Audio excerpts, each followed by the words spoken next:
يا مساء الجمال، اخباركم ايه؟ يا رب تكونوا في احسن حال. كنت طلعت لايف من كام يوم واتكلمت فيه شوية عن انواع المناعة او الثلاث اقسام من المناعة اللي مهم نشتغل عليهم الفترة دي. خليني الخص لكم اهم الحاجات اللي قلناها في اللايف المره اللي فاتت، ونبدا مع بعض ان شاء الله تجربه صوت الصمت من اول اللايف ده باذن الله، وهنكرر التجربه اكتر من مره خلال الفتره اللي جايه ان شاء الله. اهم النقط اللي قلناها اللايف اللي فات انه في 3 انواع من المناعه مهم ان احنا نشتغل عليهم الفتره دي.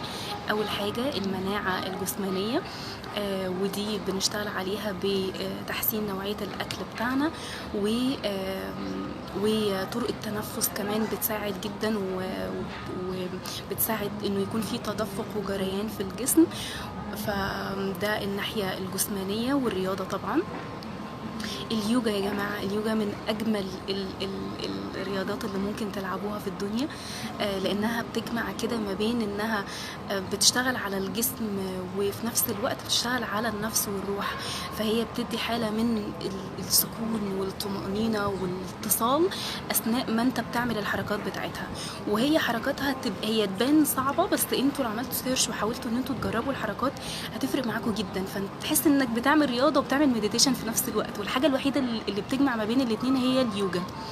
فانا انصح جدا باليوجا كحاجه هتساعدكم، وسهل ان انتوا تعملوها من البيت، مش صعبه زي التمارين الصعبه اللي الناس ممكن تكون بتستثقلها او ما بتبقاش حابه انها تقبل عليها. فدي المناعة الجسدية بتحسين الأكل وبالرياضة.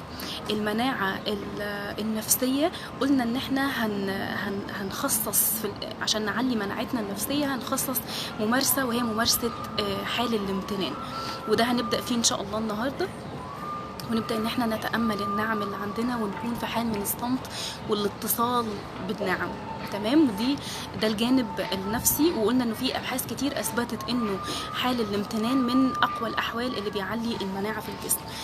ثالث مناعة حابين نشتغل عليها، وهو كان مصطلح جديد عليا، هي المناعة النورانية او المناعة الروحانية، ودي بتيجي بالذكر وبالاتصال بالله باي شكل من الاشكال، من ضمنها الذكر، ومن ضمنها قلنا ممكن نردد ايات معينة تكون بتحسسنا بالطمأنينة والامان، بنية الاتصال بحفظ الله وحمايته لينا في الاوقات اللي بنعدي بيها دلوقتي. فدول ال3 اشكال من المناعة اللي مهم نشتغل عليهم الفترة دي: الجسمانية والنفسية والروحانية او النورانية. طيب، وقلنا ان احنا لما بنكون عايشين في اللحظه، لما بنعيش الامتنان بنكون متصلين باللحظه. ما نقدرش نعيش الامتنان ونكون مش عايشين اللحظه، لازم طالما بنمارس الامتنان يبقى ده مؤشر واضح ومؤكد ان انا طالما بمارس الامتنان اذا انا متصل باللحظه، وطالما انا متصل باللحظه اذا انا مش في المستقبل. فاي خوف عندي بيتلاشى، لانه المخاوف كلها موجوده في المستقبل. فلما بكون انا في حال امتنان فانا متصله بالحاضر، فما عنديش اي فرصه ان انا اتصل بالمخاوف اللي موجوده في المستقبل. وده اللي احنا ان شاء الله هنعمله النهارده. هنبدا ان احنا نتامل، كل حد فينا من اللي موجودين يبدا يحدد نعمه او 3 نعم موجودين حاليا في اللحظه الحاليه في حياته هو ممتن لربنا عليها. نعمه او 3 نعم. النعم يا جماعه مش لازم تبقى حاجه كبيره، انت بس نعمه ان انت في بيت مقفول عليك باب.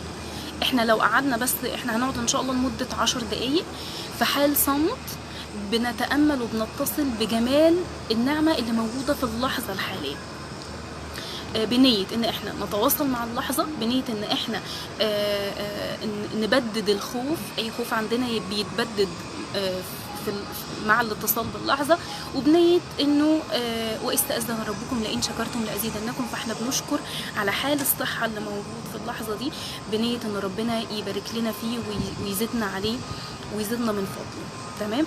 فالنعم مش لازم تبقى حاجة كبيرة، هي حاجة متاحة في محيطك في اللحظة دي، بسيطة جدا.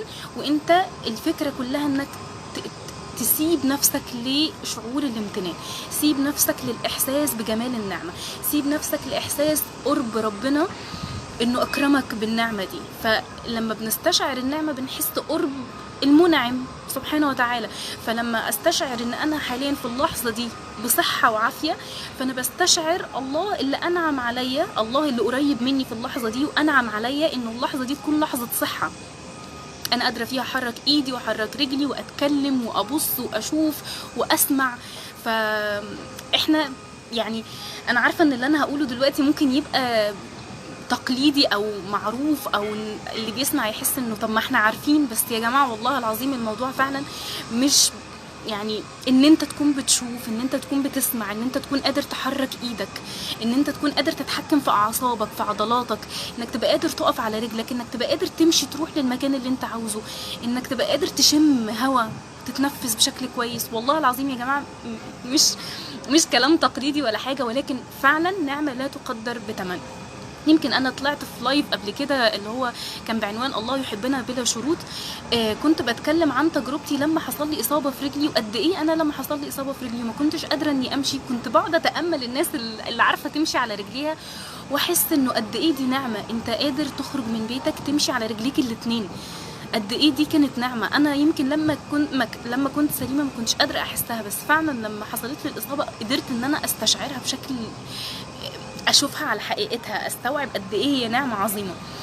فكل حد مننا دلوقتي هيختار من نعمه ل3 نعم، ممكن اكتر طبعا، موجودين في محيطه الحالي في اللحظه الحاليه، ويستشعر قرب ربنا المنعم اللي انعم عليه بالصحه، اللي انعم عليه بالنعمه اللي موجوده دي، ويشكره من قلبه. الشكر مش بيحصل من الدماغ، الشكر مش بيحصل من يعني الشكر بنستخدم فيه اللسان بس مش بيحصل من اللسان، يعني مش بيحصل من الدماغ ولا بالتفكير. احنا مش هنفكر في النعمه، احنا هنتصل بالنعمه وهنستشعر بجمال وجود النعمه. فرق كبير ما بين الاثنين، فرق كبير ان انا بفكر ان انا دلوقتي عندي نعمه النظر فشكرا يا رب انك حلو، ده مستوى من الشكر على النعمه جميل، بس في مستوى اجمل واعمق ان انا احس من قلبي يا رب شكرا، من قلبي انا متصله بطاقه الشكر او الامتنان اللي بيصنفوها علميا من اقوى الذبذبات او المشاعر او الفريكونسيز في المطلق، هي ومشاعر الحب من اقوى الذبذبات اللي ممكن حد يعيشها في حياته. فهنحاول ان احنا نعيش حال الامتنان ده بقلبنا، مش مجرد ان احنا نفكر في النعمه او نردد بلساننا، نحاول على قد ما نقدر. لو مش عارفين ان احنا نردد بلساننا ده شيء برضو جميل. تمام، فاحنا هنقعد دلوقتي لمده 10 دقايق. الساعه دلوقتي بسم الله الرحمن الرحيم، الساعه دلوقتي و19 دقيقه، يعني قولوا 20 يعني ونص باذن الله نرجع. تمام، فاحنا معانا 10 دقايق. انا هكون ساكته خالص في حال من الصمت، بتواصل مع نعم انا حاسه ان الله منعم عليا بيها في اللحظه دي، وانتوا كمان كل واحد يشوف ايه اقرب نعمه هو حاسسها في محيطه الحالي في اللحظه الحاليه، هو حاسس بيها وينوي الاتصال بيها وشكر الله عليها وهو منتبه لمنطقة القلب. ويا سلام لو كلنا وحدنا النعمة انها تكون شكر على نعمة الصحة والعافية، هيبقى رائع جدا، هنبقى يعني متناغمين مع بعض، في كلنا مجتمعين على الشكر على نعمة معينة متفقين عليها. فأنا عن نفسي إن شاء الله هختار نعمة الصحة والعافية، وانتوا كمان لو حابين تشاركوني الشكر على النعمة دي تمام. لو في نعمة تانية انتوا حاسينها بشكل أعمق تقدروا ان انتوا تتأملوا عليها وتغوصوا فيها. ويعني أنا عشان أتكلم انتوا مش متخيلين قد ايه في عمليات معقدة بتحصل جوايا عشان يقدر يطلع مني صوت، عشان أشوف قد ايه في عمليات معقدة وخلايا وقصة بتحصل واحنا مش منتبهين ومش مدركين، عشان توصلني للنتيجة النهائية ان انا ببساطة اقدر اشوف، ببساطة اقدر اتكلم، انتوا ببساطة تقدروا تسمعوني. فما يغركوش ان النعم تبان سهلة، هي وراها تعقيد لو دخلنا في تفاصيله هنذهل من قد ايه الله منعم علينا بالنعم دي واحنا بنستخدمها بمنتهى البساطه يمكن من غير ما نحس بيها. فانا شخصيا ان شاء الله هقعد ال10 دقايق دول بتامل في نعمه الصحه والعافيه، ان الخلايا سليمه، انه جهازي العصبي شغال، انه اعصابي، اني اجهزه جسمي شغاله، ان انا قادره اتنفس، قادره استقبل الهواء، قادره اشوف، قادره اسمع، قادره احس، قادره اتكلم، اوصل شعور عندي ليكوا، يعني اقدر اتواصل. الصحة بقى بكل أشكالها وبكل أبعادها. دي هتكون نيتي إن شاء الله. فهنقعد لمدة 10 دقايق وهنرجع و30 دقيقة بالظبط. أنا هكون ساكتة خالص، فما تتخضوش وما تستغربوش، وانتوا كمان حاولوا ان انتوا تكونوا في مكان مريح، ويا ريت لو تقفلوا عليكم الباب، حطوا السماعات او شيلوها زي ما تحبوا، غمضوا عينيكم، لو الاضاءه عاليه هدوها في المكان اللي انتوا فيه، خدوا نفس وانتبهوا لمنطقه القلب. ومن الحاجات اللي دايما باكد عليها في صوت الصمت انها بتساعدنا نتواصل مع النعمه ونتواصل مع قلبنا، ان احنا ننتبه للمسافه ما بين الشهيق والزفير. فوانت بتاخد النفس انت حاول مش تنتبه ولا للشهيق ولا للزفير، انتبه للمسافة اللي ما بينهم. هتلاقي في سكون في النص كده ما بين الشهيق والزفير، حاول انك تنتبه ليه. او لو حابب تشغل ميوزك جنبك انتبه للمسافة ما بين نغمة والتانية، او اللي حابب يشغل قرآن ينتبه للمسافة او السكون او الصمت ما بين آية والتانية. دي من الأقوى الحاجات اللي بتساعدنا نتواصل مع الصمت ونكون في حالة اتصال وتسليم. فهنقعد لمدة 10 دقايق، أنا هكون بتأمل على نعمة الصحة، وانتوا كمان تكونوا اخترتوا نعمة تتأملوا عليها، وهنرجع ونص بالظبط بإذن الله.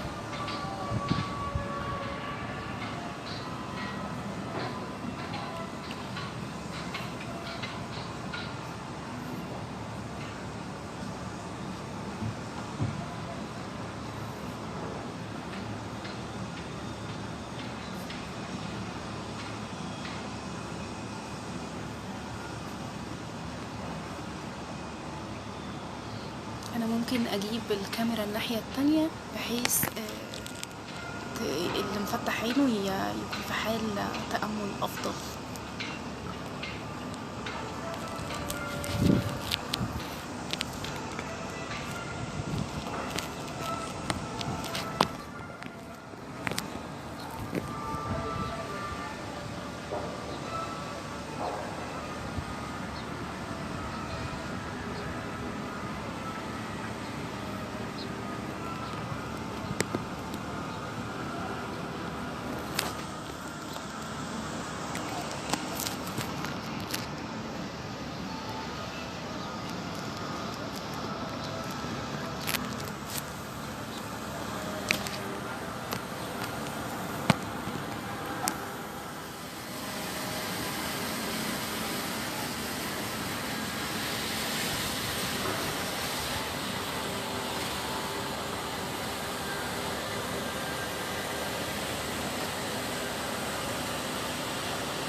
دلوقتي تقدروا تاخدوا نفس، ناخد نفس عميق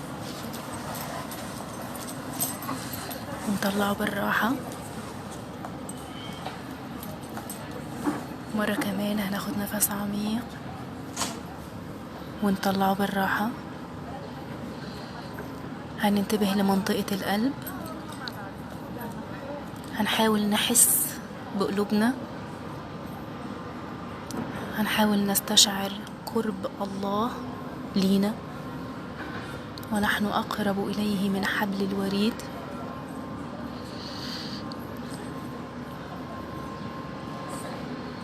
هنحس الله محيط بينا، بيتودد إلينا بالنعم. نستشعر الله الوهاب اللي بيهب لينا كل شيء جميل من غير حول منا ولا قوة، وبدون طلب، تقربا إلينا وتوددا إلينا.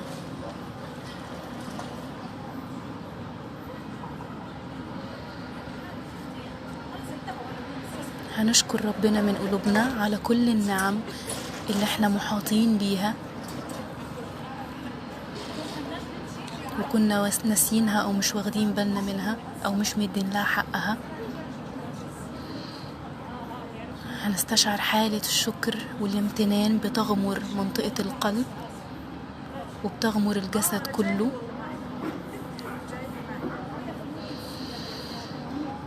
نستشعر الزيادة من النعم أثناء معايشة حال الشكر. نستشعر زيادة النعم وإتمام النعم.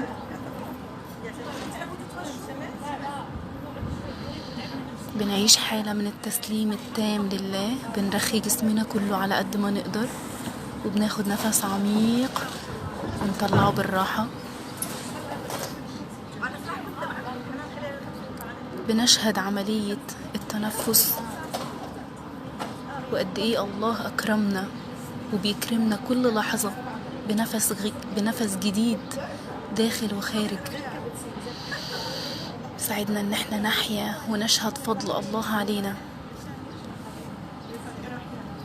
بنعتذر لله عن كل لحظة غفلنا فيها عن شكر النعم او اعتبرناها شيء عادي اتعودنا عليه. بنعتذر للنعم نفسها عن سوء استخدامنا ليها وعدم إحساسنا بجمال وجودها، وإنها بتزين لنا حياتنا وبتساعدنا نستمتع بتسخير الله لكل شيء حوالينا ونستمتع بيه. ناخد نفس تاني وبننتبه أكتر لمنطقة القلب. بنعتذر لربنا عن كل لحظة خوف مرت بينا نسينا فيها ان احنا في حال صحة وعافية، وخوفنا فيها من لحظة جاية ممكن نفقد فيها الصحة دي او يتغير حالنا في الصحة.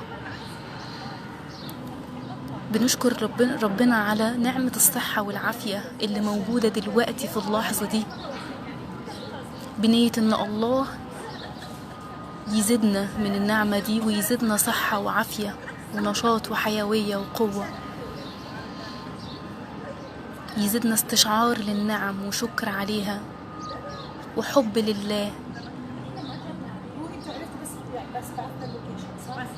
بنطلب من ربنا يذكرنا دايما بشكره ويعنا على شكره وذكره وحسن عبادته.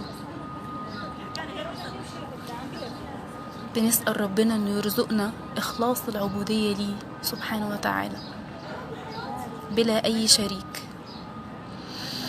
بنطلب من ربنا صدق التوكل عليه وحسن الظن بيه، وانه يطهرنا وينقينا من اي خوف، من اي شك، من اي قلق، من اي توتر، من اي سوء ظن، من اي تشاؤم، من اي قلق، ويمن علينا وينعم علينا بالطمأنينة والامان والصحة والعافية والزيادة من كل خير، وينور قلوبنا وخلايانا وأجسادنا وأرواحنا، ويجعلنا موصولين ومتصلين ومقبولين عنده، ويمن على أهلنا وأحبابنا بالصحة والعافية ويزيدنا من فضله، ويجعلنا دايما في أحسن حال، ويدخلنا في رحمته ويرحمنا ويتفضل علينا بكل خير. بنشكر ربنا على نعمة القلب والإحساس. بنشكر ربنا على نعمة إنه سمح لنا نتصل بيه وندعيه ونطلب منه.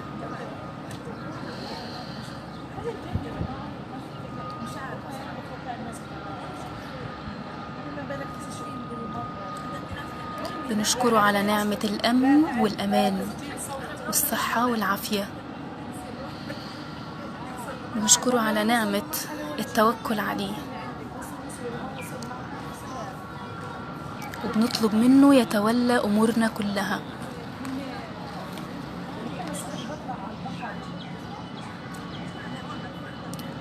ونطلب منه ألا يكلنا إلى أنفسنا يا رب. يا حي يا قيوم برحمتك أستغيث، أصلح لي شأني كله ولا تكلني إلى نفسي طرفة عين.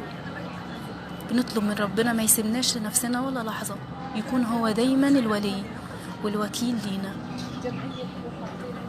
يتولى أمورنا ويجعلنا من أولياء الصالحين الذين لا خوف عليهم ولا هم يحزنون.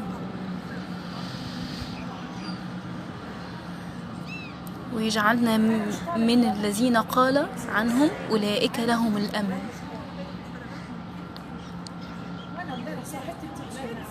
ويرضينا ويرضينا ويرضى عنا ويقبلنا، ويجعلنا في معيته وحفظه وأمانه، ويفتح علينا عشان نشهد لطفه ووده أيا كان الظرف اللي بنمر بيه.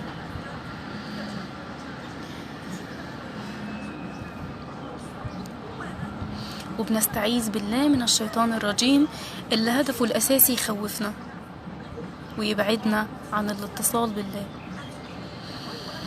بنطلب من ربنا يجعل بيننا وبين الشيطان حجاب، ويجعلنا متصلين بالله مستعينين بيه متوكلين عليه، ويتولى أمورنا كلها.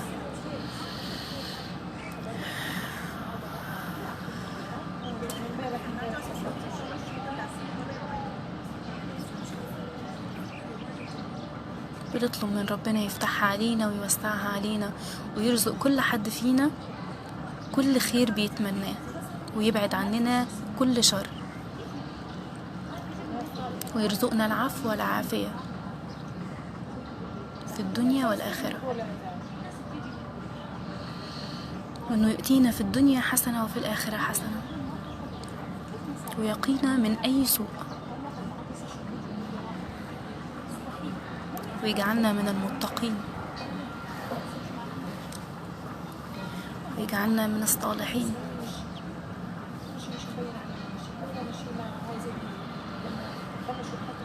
ويتوب علينا ويهدينا، وينزل علينا سكينته. اللهم أنزل علينا سكينتك. اللهم وفقنا لما تحبه وترضى. اللهم اجعلنا من عبادك الصالحين، وافتح لنا فتحا مبينا، واحفظنا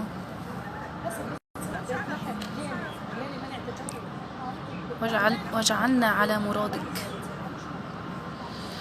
وأزل عنا الشكوك والظنون والأوهام، وافتح لنا فتحا مبينا، وأنر قلوبنا بنورك يا علي يا عظيم. واجعلنا من المهتدين، وأنر بصائرنا بنورك.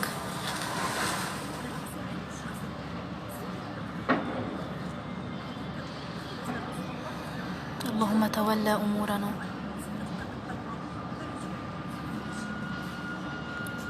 واجعلنا من المحسنين، وأحسن إلينا يا الله.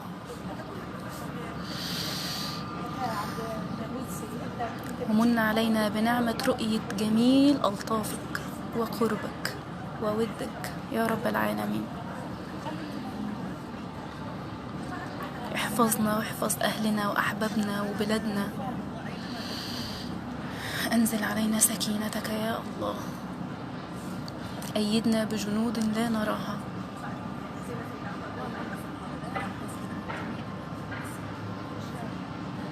أمنا يا الله. نعوذ بك من الشيطان الرجيم. نعوذ بك من أن يكون للشيطان علينا سلطان.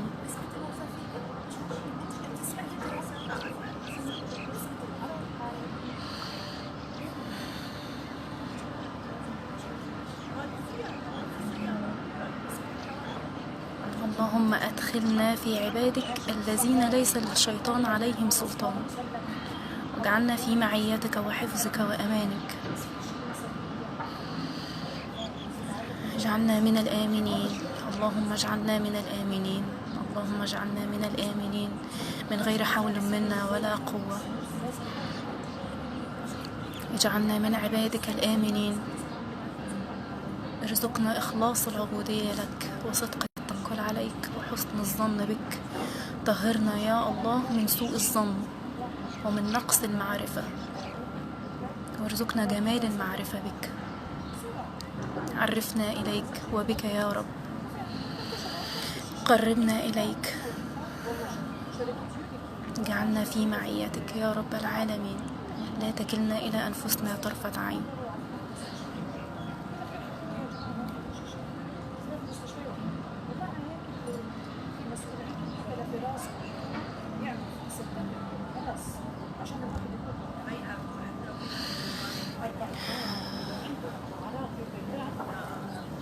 خدوا نفس عميق، حسوا بالنفس وبنعمة النفس. اللهم اجعل كل نفس يجدد علاقتنا بك ومعرفتنا بك وشهودنا لك، وافتح علينا فتوح العارفين بك، واحمنا واحفظنا واجعلنا من الشاكرين ولا تجعلنا من القوم الكافرين.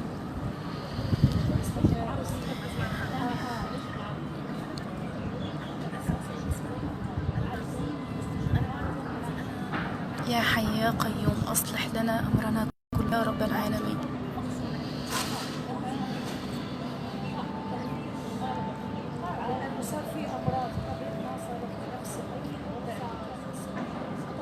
بسم الله الذي لا يضر مع اسمه شيء في الأرض ولا في السماء وهو السميع العليم. بسم الله الذي لا يضر مع اسمه شيء في الأرض ولا في السماء وهو السميع العليم. نعوذ بكلمات الله التامات من شر ما خلق. نعوذ بكلمات الله التامات من شر ما خلق. نعوذ بكلمات الله التامات من شر ما خلق. اللهم إنا نسألك نفوسا مطمئنة راضية مرضية يا رب العالمين.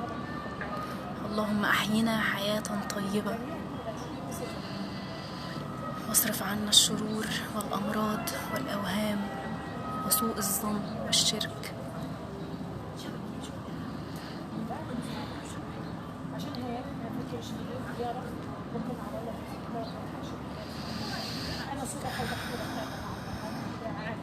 نعوذ بك يا الله من الاعتماد على أنفسنا والظن بأن لنا حول وقوة، فلا حول ولا قوة إلا بالله العلي العظيم.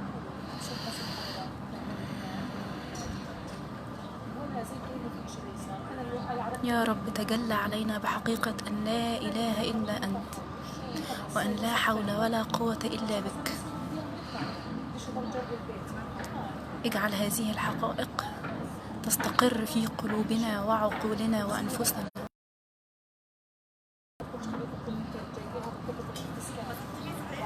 اللهم اهدنا هداية لا نضل بعدها أبدا يا رب العالمين.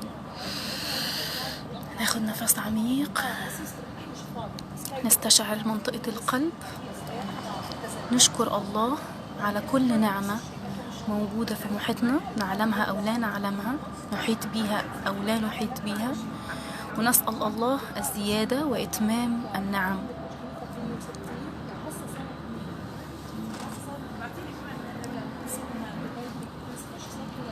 دلوقتي تقدروا تفتحوا عينيكم.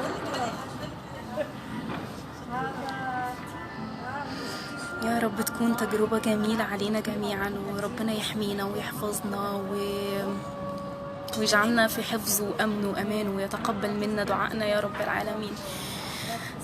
إن شاء الله من وقت للتاني هنطلع مع بعض ونكرر التجربة.